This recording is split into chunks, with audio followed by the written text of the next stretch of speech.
হয়েছে এবং সেই সংবাদ সম্মেলনে তারা বিস্তারিত মানে একদম সচিত্র দেখিয়েছে যে সাংবাদিকদেরকে ডেকে নিয়ে যে কিভাবে এটা হয়েছে। আমি ফেসবুক ইউটিউবের এই যে টেকনিক্যাল যে জিনিসগুলো এগুলো আমি দেখিও না, আমি এটার ব্যাপারে খুব বেশি এক্সপার্ট না। আমার এগুলো যারা দেখেন এবং বাংলাদেশে এখন এটা সবাই জানেন, যারা বাংলাদেশের গ্রামগঞ্জের থেকেও যারা এই যে বিভিন্ন ফানি ভিডিও করে, অনেকের ভিডিও আমি নিজেও দেখি, যেমন এই যে ফ্যামিলি এন্টারটেনমেন্ট, তারপরে অনেকেরই দেখি এই যে শীতে টুনু টুনু নিয়ে একটা গান গেয়েছে এক ভাই, ওনার ভিডিও আমি দেখি। তো স্ক্রল করতে করতে অনেক কিছুই দেখা হয়। তো এইরকম যারা একদম মানে প্রত্যন্ত এলাকা থেকেও ভিডিও করেন, তাদেরও আমার বিশ্বাস যে সবারই একজন না একজন কারো না কারোর কাছে তারা তাদের ফেসবুক পেজ দেখভাল করার দায়িত্ব দিয়ে রেখেছেন। যে কোনো সমস্যা হলে, হ্যাক হলে, কপিরাইট খেলে, নানান বিষয়ে তারা তাদের দ্বারস্থ হন। তো আমি তাদের সাথে যতটুকু আমার যারা টিম আছে তাদের সাথে কথা বলে যতটুকু জেনেছি যে জামাত ইসলামী গতকালকে যে জিনিসটা দেখিয়েছেন এটা 100% ট্রু, যে এটা সম্ভব। ধরেন গভর্নমেন্ট কোনো ইমেল ব্যবহার করে ফেসবুক অ্যাকাউন্ট, যেমন আমার সেকেন্ড যে পেজ যেটা বাংলাদেশে দেখতে দেওয়া হচ্ছে না, সেটা কিন্তু সচল আছে কিন্তু বাংলাদেশে দেখতে দেওয়া হচ্ছে না। তো এটা গভর্নমেন্ট ইমেল ব্যবহার করে গভর্নমেন্টের পক্ষ থেকে এটা মেটাকে জানানো হয়েছে, যে কারণে এটা সম্ভব হচ্ছে না। আবার একইভাবে ধরেন কেউ যদি এটার ভালো কাজ করতে চায় সেটাও সম্ভব। ধরেন একজনের একটা পেজ কেউ একজন হ্যাক করেছে, এটা গভর্নমেন্ট ইমেল করে বা সাসপেন্ড করেছে কোনো একটা ফেক কপিরাইট করে, যেমন ইম্পারসোনেশন একটা ক্লেম আপনারা করলো, তখন আপনারা এটা করে দিল, দেখাইলো যে হ্যাঁ এটার কারণে আপনার এটা শেষ। আপনি তখন গভর্নমেন্ট একটা ইমেল থেকে যদি তাদেরকে কোনো মেল পাঠান, সেটাতে খুব দ্রুত তারা রেসপন্স করে এবং খুব তড়িৎ ব্যবস্থা নেয়। তো এটাই করা হয়েছে এই জায়গাতে। এখন এটা অনেকের কাছে বিশ্বাস হবে, অনেকের কাছে বিশ্বাস হবে না। এটা নিয়ে আপনারা দেখেছেন যে বিশেষ করে বিএনপি তারা তো নেমেছেই, এর মাঝখানে আবার সেই শাহমাগি যারা আছে সেই শাহমাগিরা আবার রাস্তায় পাশার মধ্যে টিপটপ লাগায় তারপরে তারা নেমে গিয়েছেন। তো তাদেরকে অনেক দিন আমরা দেখি নাই মাঠে, তারা এই সুযোগ একটা পেয়ে তারপরে নেমে এসেছেন। ওনাদের ধরেন ওই যে আওয়ামী লীগের সময়ে এক নারী ধানের শীষে ভোট দেয় নেই দেখে, ভোট দিয়েছে দেখে এই জন্য রাতের বেলা গিয়ে 6 জন মিলে ধর্ষণ করলো। তারপরে হচ্ছে গিয়ে এই যে কয়দিন আগে মহিলাদের জামাত ইসলামের মহিলাদের পেটে লাথি মারলো, তারপরে হিজাব টেনে খুলে ফেললো। এগুলোতে কোনো সমস্যা হয় না, কিন্তু এগুলোতে কিন্তু তারা এই শাহমাগিদেরকে আমরা মাঠে দেখি নাই। এটাতে বিশেষ উদ্দেশ্যে তারা নেমে এসেছেন এবং তাদের নির্দিষ্ট কিছু আপনার অ্যাসাইনমেন্ট আছে, যে অ্যাসাইনমেন্টগুলো দিল্লি থেকে দেওয়া হয় সেগুলো তারা পালন করে। এগুলো প্রথম আলো, ডেইলি স্টার প্রমোট করেন। তো তারা আবার নেমে এটারে নিয়ে ব্যাপক আকারের একটা জল ঘোলা করার চেষ্টা চালিয়ে গেল এবং সেটাতে পাবলিকের খুব একটা ভালো সাড়া পায় নাই, খুব একটা সুযোগ সুবিধা করতে পারে নাই। কিন্তু যেটাই হোক, মনে করেন যতটুকু হয়েছে এটা নিয়ে অনেক কিছু 2 দিনে অনেক ঘটনা ঘটলো। এখন মনে করেন জামাত ইসলামের এটা ওনারা বিশ্বাস করেন, জামাত ইসলাম সংবাদ সম্মেলন করে যেটা বলেছেন, আমি ধরে নিলাম ওনাদের দলে গেলাম কিছুক্ষণের জন্য, যে ধরলাম ডক্টর শফিকুর রহমান এই পোস্টটা তিনি করেছেন। আচ্ছা, এবার আপনি আমার বলেন সেই পোস্টে তিনি কি বলেছেন? এই পোস্টে তিনি যে কথাটা বলতে চান সে কি মনে করেন যদি শফিকুর রহমান করেও থাকে বা যেটা লেখার চেষ্টা করা হয়েছে, সে কি বলেছে যে যারা বাইরে কাজ করতে যায় সবাই পতিতা? এটা বলা হয়েছে? বাইরে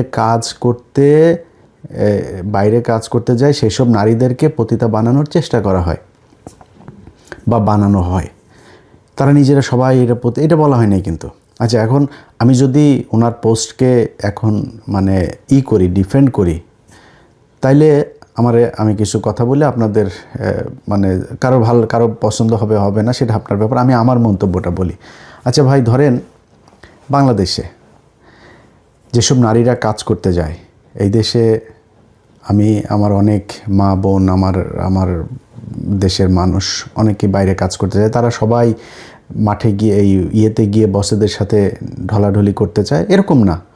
এখানে কিছু মানুষ আছে, কিছু নারী আছে যারা অফিসে, এরকম নারীও আছে, আমরাও তো অফিসে জব করে এসেছি, ভাইয়া এটা একটু দেখেন, মানে এমন করে আপনার ঘাড়ে পড়বে, বুঝাই যায় যে সে খুলতে চায়। এরকম কিছু নারী কিন্তু আবার কিছু কিছু অফিসে আছে। তো তাদের কথা বাদ, আমি ভালো নারীদের কথা বলি। আচ্ছা আপা, খালা, মা, আপনারা যারা চাকরি করেন, আপনারা চান না যে মানে আপনার ইজ্জত নিয়ে আপনি কোনো যৌন হয়রানির শিকার হবেন না, এরকম একটা সমাজে, এরকম একটা অফিসে, এরকম একটা পরিবেশে আপনি কাজ করতে চান? এটা চান তো? যদি সেটা চান, এই পৃথিবীর ভেতরে ইসলামের চাইতে সুন্দর নিশ্চয়তা এই পৃথিবীর কোন দেশ, কোন আইন, কোন আদালত দিয়েছে আমার একটু বলেন। আমাদের মুসলমান হিসেবে বাংলাদেশের মানুষের গলায় দড়ি দিয়ে মারা যাওয়া উচিত। শরিয়া আইন বাস্তবায়ন করতে চাই, এটাকে আমি মুসলমান, আমি এটার আমার প্রোডাক্টকে আমি এমনভাবে উপস্থাপন করেছি, পৃথিবীর ভেতরে মনে হয় সবচেয়ে নিকৃষ্ট, সবচেয়ে মানে মধ্যযুগীয় একটা আইন বোধহয় শরিয়া আইন। আর ভাই, শরিয়া আইনের ভেতরে, পৃথিবীর ভেতরে নারীদেরকে যেই ক্ষমতা, যেই স্বাধীনতা, যেই আপনার আর্থিক নিশ্চয়তা দেওয়া হয়েছে, এই পৃথিবীর ইতিহাসে কোনো ধর্ম, কোনো গোষ্ঠী, কোনো দেশ, কোনো রাষ্ট্র, কোনো আইন, কোনো শাসন ব্যবস্থা দিতে পারে নাই।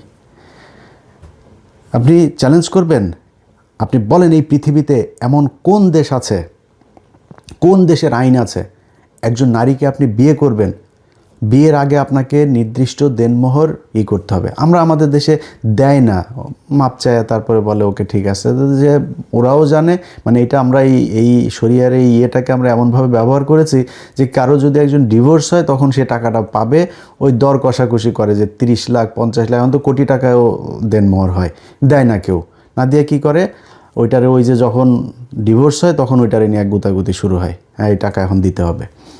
তো জিনিসটা এরকম না, জিনিসটা ইসলাম বলেছেন আপনার স্ত্রীর শরীরে টাচ করার আগে আপনাকে এই টাকা শোধ করতে হবে, আনলেস আপনার স্ত্রী যদি মাপ না করে।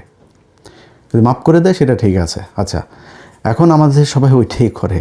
যাই হোক, এই পৃথিবীর কোন আইন বলেছে যে আপনার স্ত্রীকে টাকা দিয়ে বিয়ে করতে হবে? আমার পাশের দেশে যান, একজন দরিদ্র মানুষ তার মেয়ের বিয়ে দিতে পারে না যৌতুক দেওয়ার কারণে। আমার দেশেও তাদের দেশের থেকে এগুলো সংক্রামিত হয়েছে। পৃথিবীর কোন দেশ আছে একজন নারীকে তার স্বামীর সম্পত্তি দিতে হবে, তার বাবার সম্পত্তিও দিতে হবে? এই পৃথিবীর কোন আইনে এইটা বলা আছে আমারে বলেন। মানে শরিয়া আইনের ভিতরে এটা বলেছে যে একজন নারী কাজ করতে যেতে পারবে না, বাইরে যেতে পারবে না সে। আরে ভাই, কোনো নারী যদি তার চোখ মুখ সব বন্ধ করে, ইসলাম আপনাকে বলেছে আপনি আপনার মুখমণ্ডলে এটুকু আপনি খোলা রেখে আপনি বাইরে যেতে পারবেন। যদি আপনি বেটার করতে চান, আপনি পুরো শরীর ঢাকেন, সেটা আপনার ব্যাপার, আপনাকে করে নেই, আপনি কাজ করতে যেতে পারবেন। ইসলাম আপনাকে যুদ্ধ করার সুযোগ দিয়েছে, যুদ্ধ করেছে আমাদের নারীরা, কোনো সমস্যা নেই।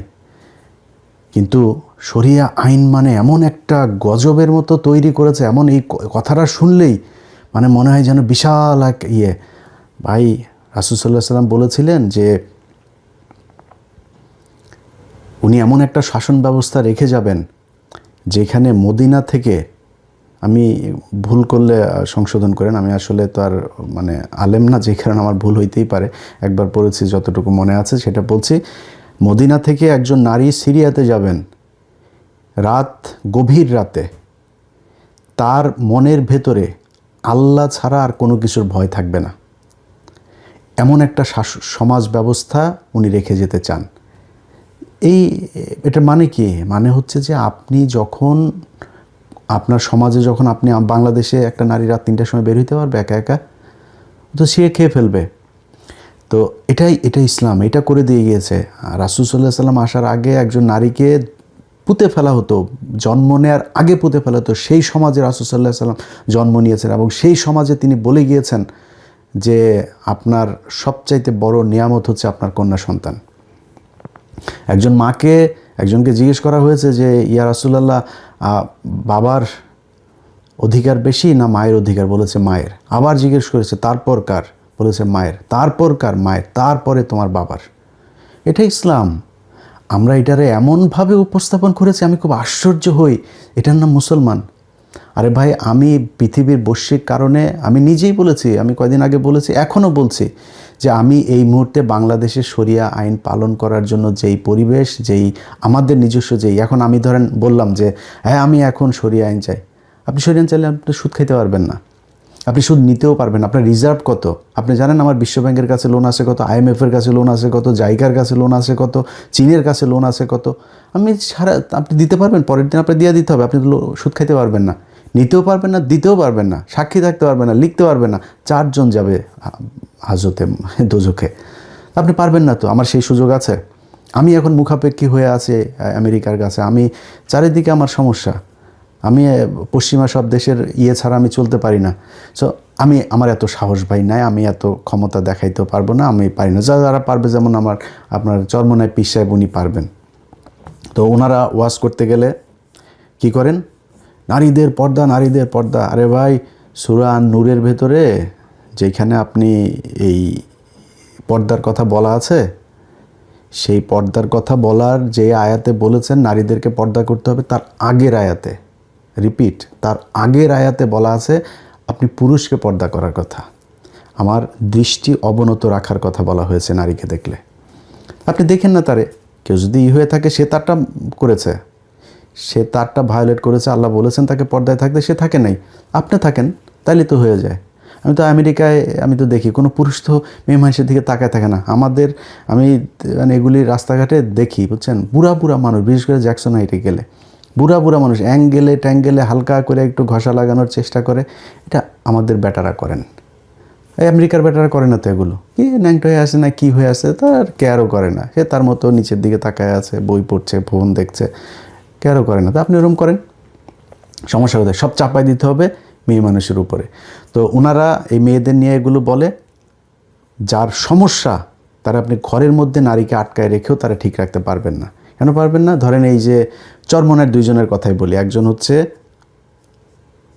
সিদ্দিকুর রহমান কুয়াকাটা, নাম সিদ্দিকুর রহমানই তো বোধহয়, হ্যাঁ, আর ওর ভাইয়ের নাম হচ্ছে হাবিবুর রহমান।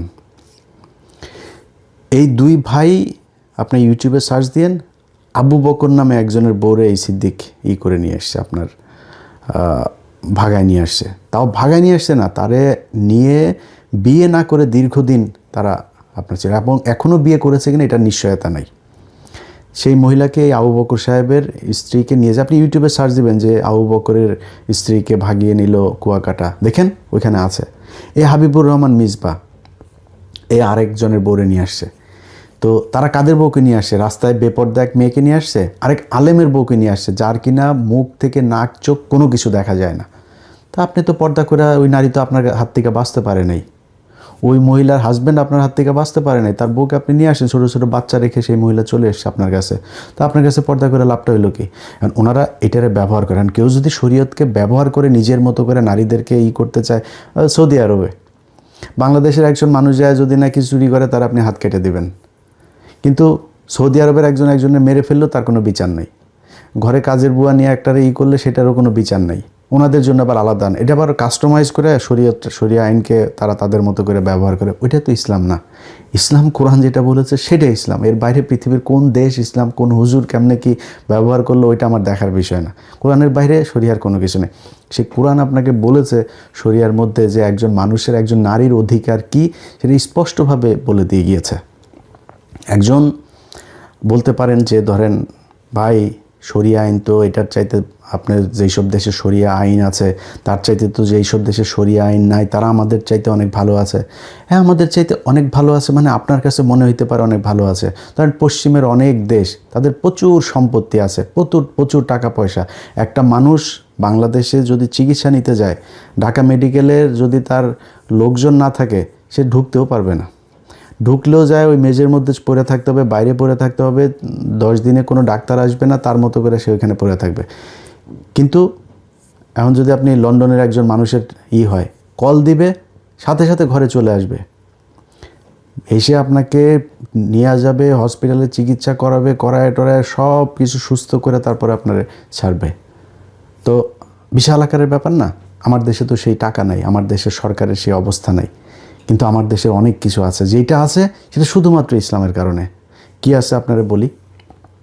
ধরেন আমাদের দেশে কতজন মানুষ আছেন যার বাবা মা তার সন্তানরা দেখেন না?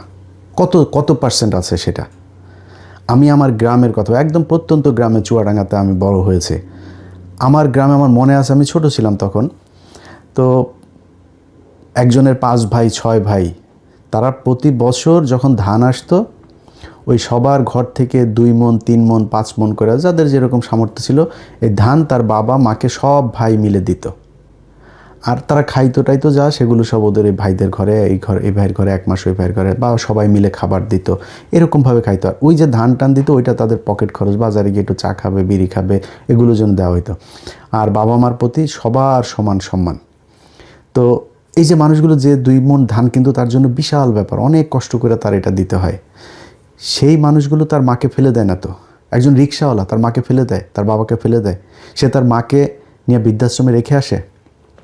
বরং আমার দেশের শিক্ষিত সমাজ, যারা এলিট, যাদের ছেলে মেয়ে অস্ট্রেলিয়া থাকে, ইউরোপে থাকে, আমেরিকা থাকে, কানাডাতে থাকে, তারা বৃদ্ধাশ্রমে থাকে, তাদের লাশ পড়ে থাকে ফ্রিজের মধ্যে 5 দিন 6 দিন। কোনো রিক্সাওয়ালার মায়ের লাশ পড়ে থাকে না, কোনো মসজিদের ইমাম সাহেবের লাশ কোনো দিন ইয়েতে পড়ে থাকে না। এখন এই পশ্চিমা দেশের মধ্যে মনে করেন তাদের প্রচুর টাকা পয়সা আছে, সব কিছু আছে। আমি নিজে সাক্ষী ভাই, আপনার মা থাকে হচ্ছে ওই সিনিয়র কেয়ার, তারপরে ওল্ড হোম, মানে অনেক সুন্দর সুন্দর কিছু নাম দেওয়া আছে, নামগুলো খুব সুন্দর, শুনতে খুব ভাল লাগে। মায়ের সাথে সন্তানরা দেখা করতে যায় কখন জানেন? মায়ের সাথে সন্তানরা দেখা করতে যায় mother's day, father's day, Valentine day. Valentine ডেতে কম যায়, মাদার্স আর ফাদার্স ডেতে বেশি যায়। যায় ওই দিনে ফুল টুল নিয়ে যায়, মাম্মি মাম্মি মাম্মিরে বিশাল আকার আদর যত্ন, সন্ধ্যাবেলা চলে আসেন। আমার পাশে, আমি যেই পাশে থাকি, আমার পাশের বাসার বয়স্ক মহিলা বাড়ি বিক্রি করে দিবে। তো আমি যে এত সুন্দর জায়গায় বাড়িটা বিক্রি করবে কেন?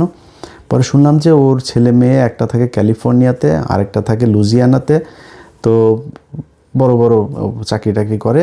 এখন ও একা থাকে, একা এখন এই বাসায় থাকা সম্ভব না, এখন এই বাড়ি বিক্রি করে দিবে, দিয়া তারপরে সে ওল্ড হোমে, মানে আমাদের দেশের বৃদ্ধাশ্রমে যাবে। লিটারালি ওটা হচ্ছে বৃদ্ধাশ্রম। আমাদের যে সুযোগ সুবিধা ভালো, এটা সুন্দর শাসন, এটা অনেক অনেক ভালো। আপনার জন্য মনে হয় যে এটা ইসলাম যেটা বলেছে আপনাকে, সেটার চেয়ে তো সুন্দর। একজন রাসূল সাল্লাল্লাহু আলাইহি সাল্লামের কাছে গিয়েছেন তার বাবার বিরুদ্ধে নালিশ করতে। তার বাবা তাকে মারধর করে, তার বাবা তাকে অনেক জিনিসপত্রের জন্য করে, তার টাকা পয়সা দেওয়ার জন্য চাপ দেয়।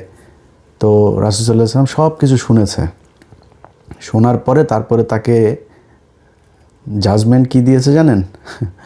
বলেছে যে তুমি, ছেলেকে বলছে যে তুমি এবং তোমার যা কিছু আছে সব তোমার পিতার। দিস ইজ ইসলাম। শয়তানি করার জায়গা না তো। যারা মানে দুর্বল চিত্তে শরিয়াটারে পুরা একদম মানে আদিম যুগের, আরে ভাই আপনি জানানই তো নাই শরিয়ার মধ্যে বলেছে কি সেইটাই জানেন। আপনি আপনার মতো করে খালি বলেছেন নারীদেরকে পর্দায় থাকতে হবে, নারীদেরকেই, আর নারী বাইরে গেছে, নারী যুদ্ধ করেছে, নারী কাজ করেছে, চাকরি করেছে, চাকরি করবে, করছে, কোনো সমস্যা নেই। আপনি কে বলেছে তাদের ঘরের মধ্যে আটকায় রাখতে হবে? এখন প্রশ্ন হচ্ছে, আমাদের দেশে যারা নারীদেরকে বাইরে নিতে চান তাদের উদ্দেশ্যটা কি, সেটা একটু আপনাদেরকে বলতে হবে। আমার মা, বোন, খালা, আমার দেশের নারী, সম্মানিত নারীরা যারা কাজ করেন বিভিন্ন জায়গায়, যেটা ডাক্তার শফিকুর রহমান তার পোস্টে বলেছেন, মানে পোস্টটাতে যেটা বলা হয়েছে, আমি যদি ধরে নিই কিছুক্ষণের জন্য যে ডাক্তার শফিকুর রহমান পোস্টটা করেছেন, ধরে নিলাম পোস্টটা যদি করে থাকে, পোস্টের মানেটা কি, যে এটা যদি বাংলা করেন, এটা কী বলা হয়েছে যে সবাই যারা বাইরে কাজ করতে যায় সবাই পতিতা, এটা বলা হয়েছে? বলা হয়েছে তা বাইরে কাজ করার নামে তাদেরকে পতিতা বানানো হয়, বা বাইরে কাজ করতে গিয়ে পতিতা হয়। এখন এটা কতটুকু সত্য? আমার বাংলাদেশে যদি নাকি সত্যি কথা বলেন, তাহলে আপনার কাছে আমার প্রশ্ন থাকলো যে বাংলাদেশের কোন অফিস আছে যে অফিসের ভেতরে নারী নির্যাতন হয় না, যৌন হয়রানি হয় না? একটা অফিস বলেন। পুলিশের শুধু যারা ক্যাডার হয়ে যারা আসেন, এএসপি, এর নিচে নন ক্যাডার যারা এএসআই, এসআই, কনস্টেবল, প্রতিটা জায়গায় চরমভাবে, আমি বলছি না যে সবাই তাদের ইজ্জত দিয়ে দিতে হয়, খুব কষ্ট হয়। যদি একটু দেখতে দেখতে সুন্দর হয় তাদের জন্য খুব কষ্ট হয়ে যায় চাকরি করা। প্রতিটা জায়গায় এরকম অভিযোগ অহরহ হাজার হাজার পেয়েছি। এটা বাংলাদেশ। একটা অফিসের ভেতরে বসের সাথে আপনি যদি ভালো নিতে চান, আপনার করতে হবে। আমার অফিসের কথা বলে, যারা এই নারীদের বিরুদ্ধে মানে খুব করে, আমি আমি 21 টিভিতে কাজ করেছি, আমি সেখানকার কথা বলি। আমাদের মজুমদার জুয়েল নামে একজন ছিলেন, সরি নামটা বলতে চাইনি, দেখ উনি হচ্ছে এই প্রেজেন্টারদের এগুলো ডিল করতেন। কোন প্রেজেন্টার কখন যাবে,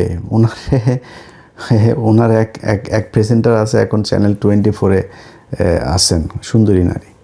তো সেই সুন্দরীরে ওনার ওয়াইফ সোনার গায়ে গিয়ে ধরে সেখানে কলার মলার ধরে জুতা টুতাও মারছে। এগুলো অনেক কাহিনী টাহিনী এগুলো এই আমাদের এখানে ঘটছে।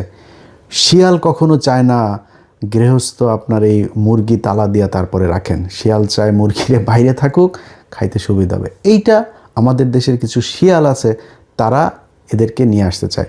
কিন্তু আমরাও চাই নারীরা বাইরে আসুক, নারীরা কাজ করুক, কিন্তু তাদের কাজের নিশ্চয়তা দিতে হবে। যেই শাহমাগিরা আজকে রাস্তায় বেরিয়ে এসেছে, সেই শাহমাগিরা আপনাকে রাস্তায় নামিয়েছে। রাস্তায় নামানোর পরে কোনো দিন আপনি শুনেছেন যে এরা আপনার কোনো বিপদে এসছে? সেই সুবর্ণচরে যেই 4 সন্তানের মা ধানের শীষে ভোট দেয় নাই, ভোট দিয়েছে, সেই জন্য যাকে ধর্ষণ করা হয়েছে তার পাশে যায় দাঁড়ায় নাই। এই যে গার্মেন্টসে যেই নারীরা আজকে রাস্তায় নেমে এসেছে, যারা কাজ করছে, যারা গ্রাম থেকে এসে তারপরে ঢাকা শহরে থাকছে, তারা যে দুর্বিষহ জীবনযাপন করে, সকালবেলা একটা ডিম ভাজি খাওয়ার পয়সা তার নাই, কিন্তু সে তার কঠিন কষ্ট করছে। তার জন্য কে কী করছে? তাদের কিছু নেত্রী আছে, সেই নেত্রীগুলো মালিক পক্ষকে চাপ দিয়ে তারপরে একটা দাবি তোলার পরে নেত্রীদেরকে কিছু টাকা দেয়, শ্রমিকদের অবস্থা যা তাই থাকে। সব জায়গায় একই অবস্থা। তাদের নিরাপত্তার জন্য, তাদের সামাজিক আর্থিক কোনো নিরাপত্তার জন্যই তারা কোনো কিছু করে না। কিন্তু ইসলাম সেটার বিধান দিয়েছে। ইসলাম বলেছে যে আপনার ঘাম শুকানোর আগে আপনার দিতে হবে। আপনি আপনার একটা প্রতিষ্ঠানের কত % আপনি দিবেন, আপনার ইনকামের কত % আপনার অধীনস্থদের দিবেন, গরিব মানুষকে দিবেন, সব কিছু এই ইসলাম বলেছে। এর চাইতে সুন্দর করে পৃথিবীর কোনো আইন আপনারা বলে নেই। এখন ধরেন আমি যদি নাকি কিছু দেশের কথা বলি, মনে করেন কিছু দেশ একদমই মানে না, ইসলাম একদম মানে না, মানে কোনো ধর্ম মানে না, এরকম কি আছে? ধরেন চীন আছে, ধরেন উত্তর কোরিয়ার অবস্থা তো ভয়ঙ্কর, ওইটারে ধরলাম না, সাউথ কোরিয়া উন্নত রাষ্ট্র, জাপানও অনেকটাই তারা সেকুলার। তারপরে ওই যে আরেকটা দেশ আছে ওই যে আমেরিকার সাথে যুদ্ধ করেছিল, ভিয়েতনাম, তারা মোটামুটি বলা চলে 100% আপনার সেকুলার। এরকম অনেক দেশ আছে যারা এখন সেকুলার, সিঙ্গাপুর এরকম অনেকগুলো দেশ আছে। আচ্ছা, তাদের দেশের মধ্যে তারা বলেছে যে তারা খুব ভালো আছে, তাই না? তারা খুব উন্নতি করছে, অনেক সুন্দর আছে। আচ্ছা, আপনি কি জানেন যে এই পৃথিবীর ভেতরে সবচাইতে বেশি, মানে খুব শান্তিতে আছে তারা, আর কি ইসলাম নাই এই জন্য খুব শান্তিতে আছে, সবচাইতে বেশি সুইসাইড করে পৃথিবীর কোন দেশের মানুষ আপনি জানেন? একটু সার্চ দিন গুগলে।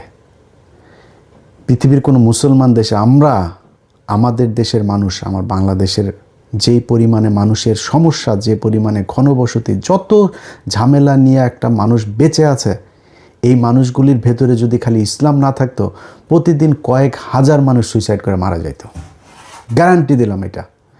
লেখেন গুগলে সার্চ দিয়েন, কারা বেশি সুইসাইড করে, কারা পাগল হয়ে যায়, উন্মাদ হয়ে যায়, তারপরে মানুষের গুলি করে মারা ফেলে। দেখেন বিভিন্ন দেশ এরকম ক্যাটাগরিক্যালি দেখেন। সব উন্নত দেশ। কেন কেন এত অস্থিরতা কেন? যদি নাকি এত সুখে থাকবেন, আপনার তো কোনো সমস্যা নাই। আপনার ভাই কারেন্টের সমস্যা হয় না, গ্যাসের সমস্যা হয় না, টাকার সমস্যা হয় না, জিডিপি বিশাল জিডিপি আপনাদের। তো সামাজিক নিরাপত্তার জায়গাতে আপনি কাজ না করলেও সরকার আপনারা বাঁচায় রাখতেছে, চিকিৎসা ফ্রি, শিক্ষা ফ্রি, তারপরেও সমস্যা কেন? এটা নিজের একটু প্রশ্ন করেন, তাইলে অনেক উত্তর পাওয়া যাবেন। সব শেষ, আমার মা বোনেদেরকে একটু বলি। আমার মা বোনেরা ধরেন ডাক্তার শফিকুর রহমান আল জাজিরাতে একটা ইন্টারভিউ দিয়েছে, সেখানে আমি ওনার ইন্টারভিউটা শুনলাম। উনি হয়তো কৌশলী হয়ে অনেকভাবে বলতে পারতেন। আমার সাথে এখানে একজনের কথা হচ্ছিল, সে বলছে ডাক্তার শফিক ভাই এটা কী করলো, মানে কী করছে? ডাক্তার শফিকুর রহমানকে প্রশ্ন করেছে যে তোমার দলের প্রধান নারী হইতে পারবে কিনা? উনি বলেছে না, কোরআন বলেছে। ভাই আমি বলি নাই, কোরআন, এটা কোরআনুল হাকিম, বিজ্ঞানময় কোরআন। এই বিজ্ঞানময় কিতাব বলেছে যে তাকে কেন বলেছে? তার অপমান করার জন্য, অসম্মানিত করানোর জন্য। আপনার রাত 3টার সময় একটা মিটিং আছে, আপনি যাবেন সেখানে, পারবেন? আপনাকে তো আল্লাহ এটা দিয়েছে, আপনি গর্ভবতী হবেন, আপনি এই অবস্থায় আপনি কাজ করতে যাইতে পারবেন? তাহলে ওই সময় আপনার দেশটা চালাবে কে? ওই সময় আপনার অফিসটা চালাবে কে? একজন পুরুষকে শারীরিকভাবে সেই সক্ষমতাটা আল্লাহ দিয়ে দিয়েছেন। আপনি একজন পুরুষ ভ্যান ট্যান টাইনা টুইনা রিক্সা বৃষ্টির মধ্যে মানুষ নিয়ে পানির মধ্যেও টানতেছে, একজন নারীর পক্ষে কি সম্ভব? সেটা সম্ভব না। আপনারা অসম্মানিত করে নাই, সম্মানিত করেছে।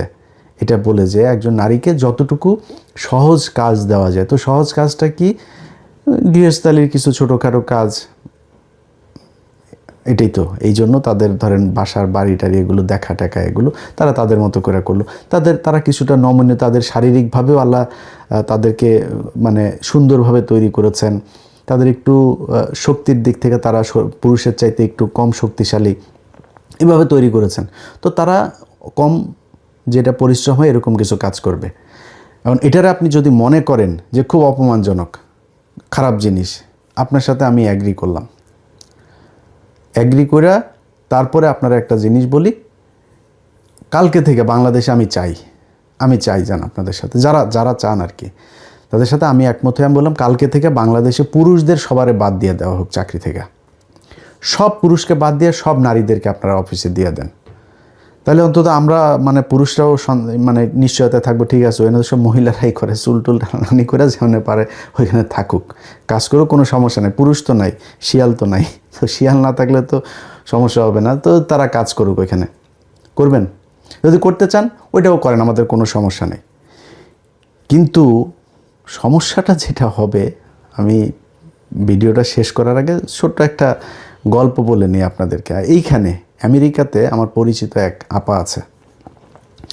ওই আপা, ওনার হাজব্যান্ডের সাথে আমার খুব ভালো সম্পর্ক। ওনাদেরকে আমি অনেক বড় একটা উপকার করেছিলাম কোনো এক সময়, তো সেই থেকে তাদের সাথে আমার পরিচয়। এই হাজব্যান্ডকে একটা ঈদের দিন লোকটাকে ওর পরিবারের, ওর ভাই বোন মা বাবা মানে ওর দিকের কোনো আত্মীয় স্বজনের সাথে তাকে মিশতে দেয় না, যাইতে দেয় না।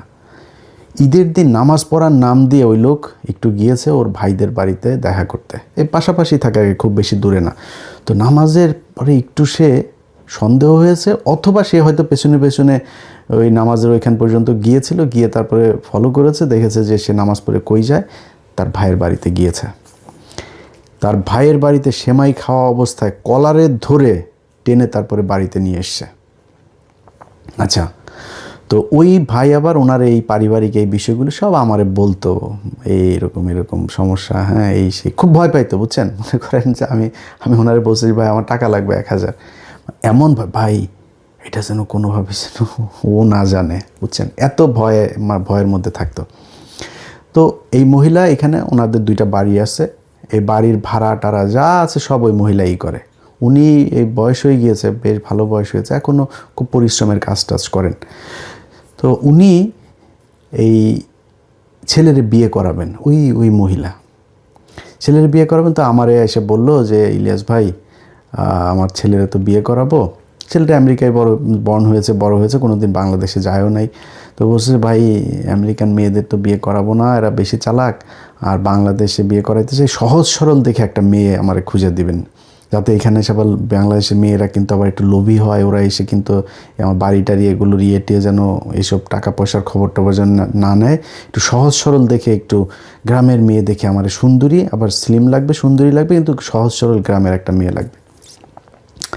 তো আমি খুব অবাক হয়ে চিন্তা করলাম যে এই মহিলা তার হাজব্যান্ডে তার বাপের ভাইদের বাড়িতে ঈদের সেমাই খাইতে দিতে যেতে চায় নাই, সে এখন তার ছেলেকে চায় আঁকড়ায় ধরে রাখতে। এটা পারবেন? আপনাদেরকে বাংলাদেশের আমার মা বোনদেরকে যদি আমি কালকে থেকে বলে দেই যে পুরো দায়িত্ব সব আপনাদের, সংসার সব আপনারা চালাবেন, যেই শাশুড়ি তার ছেলের বউয়ের কাছে তার ছেলের বউকে স্বাধীনতা দেয় নাই, যেই বউ তার শাশুড়ির সেবা করে নাই, শাশুড়িকে সম্মান করে নাই, ছেলের সব কিছু তার মানে হাজব্যান্ডের সব কিছু তার নিজের ইয়ের মধ্যে নিয়ে, কবজিতে নিয়ে, তার কবজায় নিয়ে তারপরে আঁকড়ে রেখেছে, সেই নারী যখন তার ছেলে হয়, সেই ছেলের বউকে সে আবার এই স্বাধীনতাটা দিতে চায় না। তো সমস্যা তো আপনারা ঠিক করেন, আপনারা ঠিক করে যে কার কতটুকু অধিকার থাকবে একটা সংসারে, কোনো সমস্যা হবে না। কোনো ছেলের বউর সাথে শ্বশুরের ঝগড়া হয় না, সব ঝগড়া বউ আর শাশুড়ির। সমস্যাটা আপনাদের মাঝখানে, আপনারা সলভ করেন, আমাদের কোনো সমস্যা নেই। আপনারা বাইরে কাজ করতে যাইতেছেন, করেন, কোনো সমস্যা নেই, যাচ্ছেনই তো। তো বাইরে কাজ করতে গিয়ে তারপরে এই ঘরের মধ্যে স্বামীদেরকে রেখে সব কিছু যদি সুন্দরভাবে করা যায়, যেটা সবচেয়ে সুন্দরভাবে চলুক, আমার কোনো সমস্যা নেই। বাট মাথায় রাখতে হবে, আপনি আপনার হাজব্যান্ডের যতটুকু চান, আপনার শ্বশুরবাড়ির যতটুকু ক্ষমতা আপনি নিজের হাতে নিতে চান, আপনার ছেলের বউকে কিন্তু অতটুকু ক্ষমতা দিতে হবে। এটা মাথায় রাখে তারপরে যদি করেন, আমার মনে হয় সংসারে কোনো অশান্তি থাকবে না। বাংলাদেশে বহু পরিবার আছে খুব শান্তিতে থাকে, অনেক ব্লগ ট্লগও দেখি, পুরো পরিবারের ছেলের বউ, মা, খালা টালা সবাই একসাথে থাকে, হাসি খুশি মেকআপ টেকআপ করে ঘোরাঘুরি করে, খাওয়া দাওয়া করে। এরকম একটা ফ্যামিলি আছে সিলেটের, তাদের একটা ব্লগ আমি দেখি, আমার ওয়াইফও দেখে। তো কোনো সমস্যা নেই, শান্তিতে থাকতে পারলে আমাদের ভালো লাগবে, পুরুষরা আরামসে থাকবে, সমস্যা কোথায়? আমরা রান্নাবাড়া, আমি নিশ্চয়ই হালুক টালু টিম এগুলো করতে পারি, আপনারা শিখে নেবেন, সমস্যা কোথায়? রান্নাবাড়া করে খাবো। তো যাই হোক ভাই, ভিডিওতে অনেক বিষয় নিয়ে ওয়াজ মাহফিলও করে ফেললাম। যে জিনিসটা বুঝাইতে চাইছি সব শেষ, সেটা আরেকবার বলি। ইসলাম কোনো নারীকে ঘরের মধ্যে আটকায় রাখার জন্য তৈরি হয়নি। ইসলাম একটা নারীকে সর্বোচ্চ স্বাধীনতা, সর্বোচ্চ আর্থিক নিশ্চয়তা, সামাজিক নিশ্চয়তা, পারিবারিক নিশ্চয়তা, যা যা দেওয়ার দরকার সব কিছু দিয়েছে। আমার দেশের, আমি আমার পরিবারের কথা বলি, আমার মাকে আমার বাবার সাথে যদি নাকি আপনি কম্পেয়ার করি, আমার প্রতিটা ভাই বোন আমার মাকে এত বেশি সম্মান করেছে, এত বেশি অধিকার দিয়েছে, তার ক্ষমতা এত বেশি আমার সংসারে ছিল যে কিছু কিছু ক্ষেত্রে আমি এখন খুব নিজেকে গিল্টি ফিল করি, আমার বাবার কিছু অধিকার ক্ষুণ্ণ করা হয়েছে। আমার মনে হয়েছে যে আমরা আমার মায়ের প্রতি বেশি সব, মনে করেন আমার মার সাথে আমার বাবার যদি কোনো একটা বিষয় নিয়ে ঝগড়া হয়েছে, আমরা সবাই মায়ের পক্ষে থাকতাম। এবং বাংলাদেশের প্রতিটা পরিবারেই এরকমই, সবাই একটা সময় গিয়ে কি হয়, পুরো পরিবারের, এটা দিতে হয় না কিন্তু, বাবা কিন্তু লিখে দেয় না, কিন্তু পুরো পরিবারের সব ক্ষমতা গিয়ে মায়ের হাতে গিয়ে পড়ে। এইটাই বাংলাদেশের কালচার।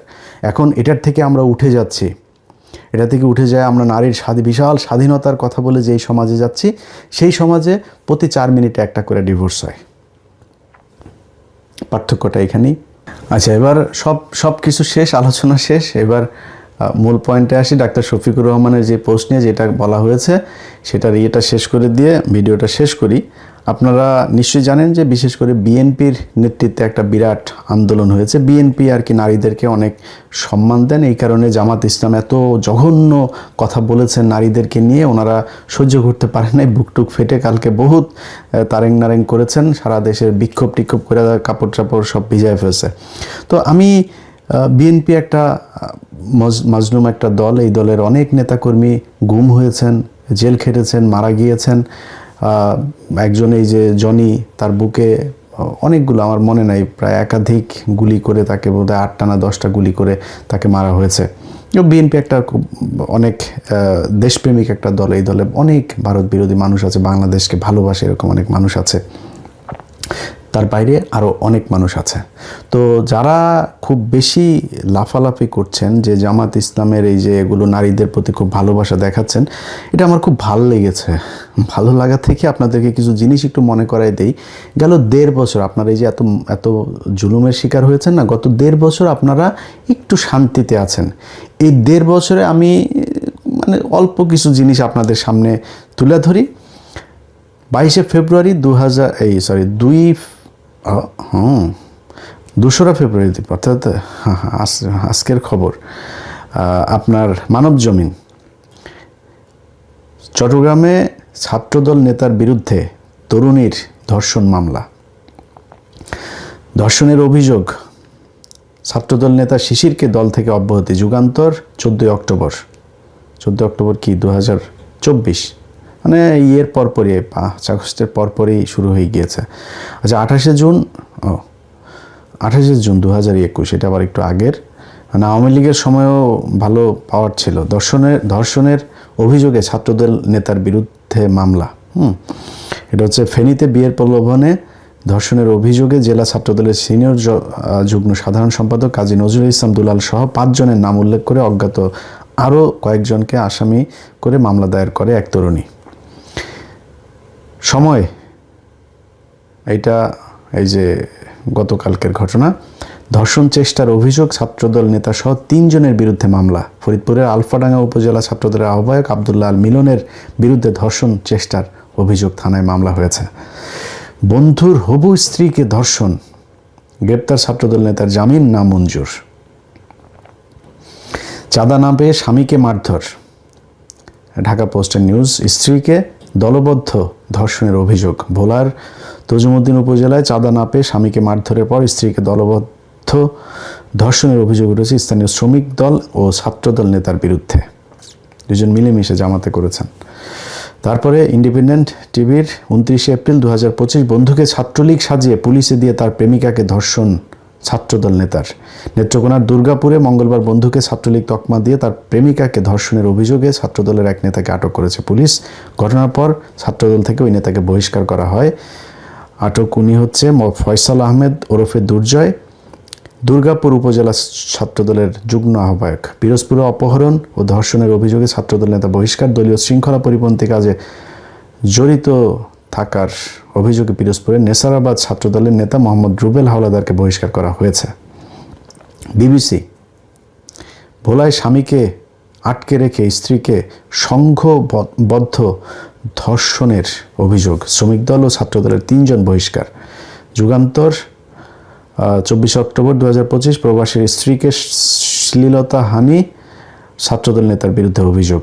বন্ধুকে ছাত্রলীগ সাজিয়ে পুলিশে দিয়ে তার হবু স্ত্রীকে ছাত্রদল, এটা আরেক আগে পড়েছি। চাঁদা না পেয়ে স্বামীকে বেঁধে স্ত্রীকে ধর্ষণ, যেটা একটু আগে বললাম।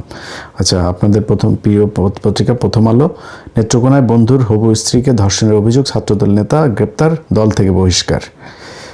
কলেজ ছাত্রীর 27 সেপ্টেম্বর 2025 কলেজ ছাত্রীর ওড়না ও বাবার লুঙ্গি খুলে মারধর। আচ্ছা, এটা ধর্ষণ না, লুঙ্গি খুলে ফেলেছেন। কলেজ ছাত্রীর ওড়না ও বাবার লুঙ্গি মারধর ছাত্রদল। আচ্ছা, ধর্ষণ মামলার পর মানিকগঞ্জে ছাত্রদল নেতাকে বহিষ্কার। রৌফুল মুন্সির বিরুদ্ধে এক তরুণী ধর্ষণের অভিযোগে এনে আদালতে মামলা করেছেন। প্রথম আলো, ভোলার দলবদ্ধ ধর্ষণ মামলার আসামি ছাত্রদলের 2 নেতাকে বহিষ্কার। 2রা জুলাই 2025 তারিখের পরে। প্রথম আলো আরেকটা জুলাই 23 দিনাজপুরে ধর্ষণ চেষ্টার অভিযোগে ছাত্রদল নেতার নামে মামলা। প্রথম আলো, নাটোরে ছাত্রদল নেতার বিরুদ্ধে মব সৃষ্টি করে নারীর স্বর্ণালংকার ও টাকা ছিনতাইয়ের অভিযোগ। 23 অক্টোবর 2025। সময় টিভি, যশোরে ছাত্রদল নেতার বিরুদ্ধে ধর্ষণের অভিযোগ তরুণীর। যশোরে জেলা ছাত্রদলের বিজ্ঞান ও প্রযুক্তি বিষয়ক সম্পাদক সাইফুল ইসলাম রাফার বিরুদ্ধে বিয়ের আশ্বাসে ধর্ষণ, মোটা অঙ্কের অর্থ আত্মসাৎ ও অন্তরঙ্গ মুহূর্তের ভিডিও ফাঁসের হুমকির অভিযোগ উঠেছে। নেত্রকোনায় কলেজ ছাত্রীকে ধর্ষণের অভিযোগ, আপনাদের দিল্লি স্টারের নিউজ। উপজেলা ছাত্রদল নেতা গ্রেপ্তার। প্রথম আলো, 11টার পর হলে ঢোকা ছাত্রীদের নিয়ে আপত্তিকর মন্তব্য ছাত্রদল নেতার বিরুদ্ধে। অর্থাৎ 11টার পরে ঢুকছে, এটা হয়নি আর কি। এটা কিশোরীকে সংঘবদ্ধ ধর্ষণ মামলায় ছাত্রদল নেতা গ্রেপ্তার। চট্টগ্রামের মিরসরাই কিশোরীকে সংঘবদ্ধ ধর্ষণের ঘটনা ঘটেছে। এ ঘটনায় জড়িত থাকার অভিযোগে বারিয়ারহাট কলেজ ছাত্রদলের যুগ্ম আহ্বায়ক ইমাম হোসেনকে গ্রেপ্তার করেছে পুলিশ। পড়তে গেলে আরও 10 মিনিট লাগবে, আর পড়লাম না। কয়েকটা জিনিস পড়লাম আর কি, পড়ে এটা আপনাদেরকে বুঝাইতে চাইলাম যে আপনারা যেই দলের বিরুদ্ধে, মানে জামাত বিএনপি, আপনারা নিজেদের ভেতরে এই যে এটা করে দেশকে একটা বিরাট করতে চাচ্ছেন, এটা করে হবে কি যে আওয়ামী লীগ সবসময় এই গেমটা খেলেছেন যে এই দেশে এই ইসলাম ফোবিয়া পৃথিবীর বিভিন্ন দেশকে ঢুকায় এই দেশটা ইসলামের ইয়েতে চলে যাচ্ছে, বিশাল খারাপ মধ্যযুগীয় দেশ হয়ে যাচ্ছে, এরকম বুঝাইতে চায় তারা এই অস্ত্রগুলো ব্যবহার করতো। সেই অস্ত্রটা আপনারা ব্যবহার করছেন এখন আওয়ামী লীগের মতো করে নিজেদের ভিতরে কাদা ছোড়াছুড়ি। ভাই, জামাত ইসলাম ক্ষমতায় আসলে দেশ পাকিস্তানের দিয়ে দিতে পারে, দেশ আমেরিকারে দিতে পারে, দেশ চীনেরে দিতে পারে। সেটা দেশ যখন আসবে ক্ষমতায় তখন দেখা যাবে শিবিরে কোনো ছেলে ধর্ষণ করবে না কোনো নারীরে, তার ইসলামী ছাত্রী সংস্থার কোনো নারীরে শিবিরের ছেলে যায় ধর্ষণ করবে, আরেকজনের বউরে চাঁদা দেয় নাই দেখা তার বউরে যায় ধর্ষণ করবে। এটা কোনোদিনও ঘটবে না। যদি ঘটে, কোনোদিনও যদি ঘটে, সে ব্যক্তি কোনোদিনও এই ব্যাক করে আসতে পারবে না। কিন্তু আপনাদের দলে এরকম ধরা খাওয়ার পরে আবার ফের আপনারা দলে নিয়ে এসেছেন, এই ইতিহাস বাংলাদেশে বহুবার হয়েছে। আপনাদের এই ওই যে এক ভাইয়ের কথা বললাম না, টিনু না কি যেন বলে, খিনু, এই খিনু আপনাদের নুনুর ঠেলায় ফেসবুকে ঢোকা যায় না। ওই সিলেটের একজনের বের হয়েছে, আপনারা মনে করেন আমার কাছে বোধহয় এগুলো আসে আর আমি মনে হয় খালি সব ছাড়ি। আল্লাহ সাক্ষী, আপনাদের এই ছাত্র দলের 2 জনের বিরুদ্ধে আমার কাছে জিনিস এসছে, 2 জনের পার্সোনালি নাম্বার খুঁজে বের করে তারপরে ফোন করেছে যে ভাই এই জিনিসটা একটু মিটমাট করে নিয়েন। একজন ঢাকা শহরেরই একজন এমপি ক্যান্ডিডেট, খুব ইয়াং এমপি ক্যান্ডিডেট, এক মেয়ের সাথে তার টিনুর ছবি ভিডিও। তো তারে বললাম যে ভাই যাই করেন একটু সাবধানে করেন, মেসেজ পাঠিয়েছি। আপনাদের সব কিছু দেখাই দিই তা না, তবে যদি কোনো দিন প্রথম আলো, ডেইলি স্টার, ইন্ডিয়া এসবের আওয়ামী লীগ এগুলো যাদের কানেকশন পাবো তাদের কিন্তু ছেড়ে দেব। আপনাদের এরকম হাজার একজন জামাত নেতার খুঁজে বার করেন তো। হ্যাঁ, জামাত নেতার মানে তাদের এখন যদি কম হয় তাও তো 2 কোটি মানুষ তাদের দলে আছে। তো 2 কোটি মানুষ সবাই ফেরেশতা হবে নাকি? 2-1 থাকতেই পারে, খারাপ কাজ করতেই পারে। একজন মসজিদের ইমাম মসজিদের ভেতরে খারাপ কাজ করেন এরকম নিউজ আমরা দেখিনি, তার মানে কি মসজিদের ইমাম সব খারাপ নাকি? আলেম সব খারাপ? যদি ভালো থাকে তাহলে ওই আলেমদের ভেতরেই একজন সবচাইতে ভালো আপনারা খুঁজে বার করতে হবে। সো এগুলো হইতে পারে, কিন্তু আপনাদের দলে যতটা র্যান্ডম, আমি ছাত্র দলের নেত্রীদের কথা বলি, আমি নিজে জানি 2011-12 সালের কথা, খুব সুন্দরী একটা আপা ছিল বিএনপির সামনে বসতো, খালেদা জিয়ার একদম সামনাসামনি বসতো। আপনারা যারা বিএনপি করেন তারা অনেকে হয়তো বুঝে গিয়েছেন কার কথা বলছি। এই জয়নুল আবদিন ফারুক সাহেব এই শান্তিতে থাকতে দিত না। আরেকজন আছে ইকবাল হাসান মাহমুদ টুকু, ওই মহিলাটারে খুব ডিস্টার্ব করতো। আমারে উনি এই বিষয়গুলো জানিয়েছিলেন যে ভাই এই ব্যাপার কি করব বুঝতে পারছি না। আমি বললাম দেখেন এখন আপনাদের দলের নেতা, আর তখন খুব মানে হই রই অবস্থা, বিএনপি ক্ষমতায় চলে আসে এখনকার মতো অবস্থা। 2012 সালের ওই যে সিটি কর্পোরেশন কয়েকটা নির্বাচনে তারা জিতলো, এরপর থেকে বিশাল দাপট। তা আমি আর এটা নিয়ে তো আর কাজ করতে পারিনি, এইসব বলিও না, কি করার আর। আমি বলছি আপনি আপনার দলের লোকজনকে যান, এটা হচ্ছে আপনাদের দলের একজনেরটা করবো। আমি এটা বের করেছিলাম, উনি 71-এর বিশাল চেতনা দেখিয়েছিল, তাই দিয়েছিলাম আমার পেজে মাস 6 বা বছরখানেক আগে। জয়নুল আবদিন ফারুক, উনি একজনের স্ত্রী, সে কিন্তু বাইরে বের হয় নাই, সে কিন্তু একজনের স্ত্রী। তো সেই একজনের স্ত্রীকে আপনি তার পেটে বাচ্চা দিতে চায় জয়নুল আবদিন ফারুক। তো আপনি জামাত ইসলামের সাথে দ্বন্দ্ব করছেন যে জামাত ইসলাম মেয়েদেরকে ঘরে বাইর হইতে দিতে চায় না। আপনারা তো ঘরের থেকে বাইর হইতে দিতে না, ঘরের বউরে আপনি প্রেগনেন্ট বানায় দিতে চাচ্ছেন। তো ঘরের থেকে বাইর করলে